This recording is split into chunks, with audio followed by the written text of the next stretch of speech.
अस्सलामुअलैकुम, मैं मोहम्मद अवैस आपसे मुखातिब हूँ। आज की इस वीडियो में रिव्यू करूँगा इसोमेगा कैप्सूल्स का। तो इसोमेगा 40 mg और 20 mg दो स्ट्रेंथ्स में अवेलेबल होते हैं। अब इनके फ़वाइद क्या हैं, नुकसानात क्या हो सकते हैं, तरीका इस्तेमाल क्या है, किन किन मसाइल में इनको यूज़ किया जाता है, ये सारी डिटेल इंशाल्लाह इस वीडियो में मैं आपको दूंगा। लेकिन उससे पहले आपसे गुजारिश है, अगर आप चैनल पर नए हैं वीडियो को लाइक कीजिएगा और चैनल को भी सब्सक्राइब कर लें।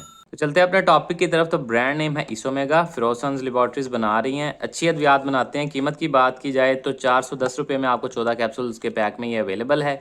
अब बात कर लेते हैं इसमें मौजूद दवा की। तो इसमें ऐड किया गया है इसोमेप्राजोल मैग्नीशियम और ये डिलेड रिलीज कैप्सूल्स हैं। डिलेड रिलीज से मुराद ये होता है कि ये फौरी जाके आपके जिस्म में हल नहीं होता, आहिस्ता आहिस्ता से ये दवाई रिलीज होती है, जिसकी वजह से इसका असर ज़्यादा देर तक रहता है आम कैप्सूल की निस्बत।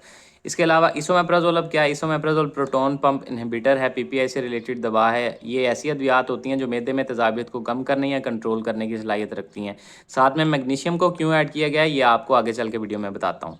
अब जिन कंडीशंस में इसका सबसे ज़्यादा इस्तेमाल होता है उसमें पहले नंबर पे आ जाता है गर्ड। गर्ड से मुराद गैस्ट्रो इसोफिजियल रिफ्लक्स डिजीज़। इसमें होता है ये कि आपके मैदे से तेजाबियत या ग़िज़ा वापसी आपके फूड पाइप यानी कि इसोफेगस में आना स्टार्ट हो जाती है, जो कि नहीं आनी चाहिए, जिसकी वजह से आपको फिर सीने में जलन, उल्टी मतली की कैफियत, जो कुछ खाया ऐसे लगता है गले में स्टक हो गया, मैदे पे ग्रानी फील करते हैं, फुलनेस फील करते हैं आप लोग।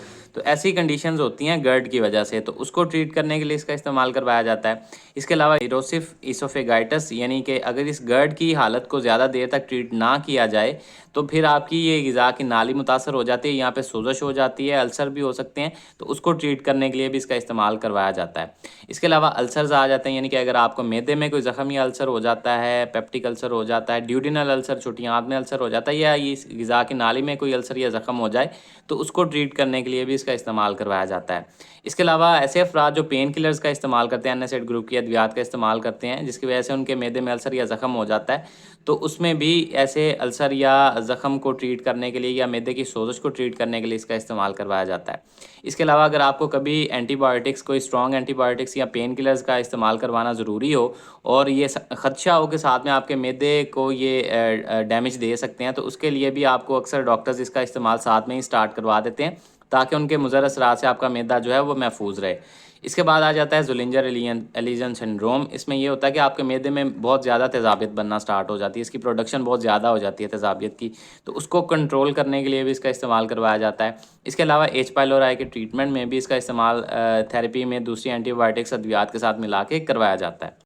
अब बात कर लेते हैं इसके नुकसानात की। तो नुकसानात में सर दर्द हो सकता है, उल्टी मतली की कैफियत हो सकती है, डायरिया हो सकता है, एब्डोमिनल पेन यानी कि पेट में दर्द हो सकता है, कब्ज़ हो सकती है, गैस की शिकायत हो सकती है, मुंह खुश्क हो सकता है, थकावट या आप जो है गनुदगी फील कर सकते हैं। इसके अलावा जिस्म पे कोई रैश या एलर्जी वगैरह भी देखने में मिल सकती है। इसके अलावा इसका लॉन्ग टर्म इस्तेमाल में देखा गया कि जिस्म में आपके विटामिन B12 की भी कमी कर सकता है। इसके अलावा हिप जॉइंट फ्रैक्चर या मुख्तलिफ आपके जिस्म के हिस्सों के फ्रैक्चर्स जो हैं वो देखने में मिल सकते हैं हड्डियों के, तो हड्डियों को कमज़ोर भी करता है। इसके अलावा मैग्नीशियम को इसलिए ऐड किया गया है यहाँ पे कि आपके जिस्म में इसके लॉन्ग टर्म इस्तेमाल के साथ मैग्नीशियम की कमी आना स्टार्ट हो जाती है, तो इसलिए इसको ऐड किया गया ताकि आपके जिस्म में मैग्नीशियम की कमी को रोके, और इसके अलावा ये मैदे की तेज़ाबियत को कम करने में भी मदद देता है। अब बात कर लेते हैं इसके तरीका इस्तेमाल या डोजेज के बारे में। तो वो डिपेंड करता है आपकी कंडीशन पे, आपकी एज पे, आपके बॉडी वेट पे, या किस मसले को ट्रीट करने के लिए इसका इस्तेमाल करवाया जा रहा होता है। तो इसलिए इसकी डोजेज का तयन आपके डॉक्टर्स आपकी कंडीशन के हिसाब से करते हैं। बाज़ का 20 mg का कैप्सूल सुबह शाम एक दफ़ा, बाज़ का 20 mg का कैप्सूल दिन में एक दफ़ा, और बाज़ का 40 mg का एक कैप्सूल दिन में एक दफ़ा सुबह खाली पेट इस्तेमाल करवाया जाता है। खाने से आधा पौना घंटा पहले आपने खाली पेट इसको इस्तेमाल करना होता है। तो ये सारी डिटेल थी इसोमेगा कैप्सूल से रिलेटेड। तो उम्मीद है आप लोगों को वीडियो पसंद आई होगी। वीडियो से रिलेटेड कोई सवाल है कमेंट सेक्शन में आप मुझसे पूछ सकते हैं। अपना ख्याल रखिएगा। अल्लाह हाफिज़।